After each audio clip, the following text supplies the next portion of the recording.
Panvad police station વિસ્તારમાંથી motorcycle ચોરી અને ક્વાંટ પોલીસ સ્ટેશન વિસ્તારમાંથી મોબાઈલ ચોરીના 3 આરોપીઓને ઝડપી પાડી ગણતરીના દિવસોમાં બંને ગુનાનો ભેદ ઉકેલતી Chhota Udepur local crime branch. Panvad police station વિસ્તારમાંથી ચોરી થયેલ મોટરસાયકલ તથા ક્વાંટ પોલીસ સ્ટેશન વિસ્તારમાંથી ચોરી થયેલ મોબાઈલ સાથે 3 ઇસમોને ઝડપી પાડી ગણતરીના દિવસોમાં બંને ગુનાનો ભેદ ઉકેલી કાઢતી Chhota Udepur local crime branch. Imtiyaz Shaikh police અધિક્ષક છોટાઉદેપુર નાઓએ મિલકત સંબંધી શોધાયેલા ગુનાઓ શોધી કાઢી અસરકારક કામગીરી કરવા જિલ્લાના તમામ થાણા અધિકારી તથા તમામ શાખા ઇન્ચાર્જ નાઓને સૂચના કરેલ.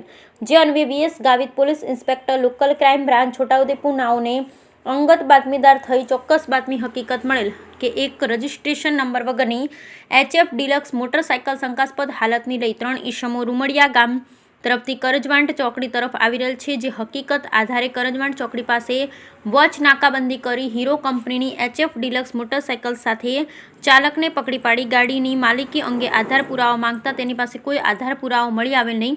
જેથી પોકેટ કોપ મોબાઈલમાં ચેચિસ નંબર તથા એન્જિન નંબર ઉપરથી સર્ચ કરતા તેનો સાચો રજિસ્ટર નંબર GJ17BL 0892 જણાઈ આવેલ.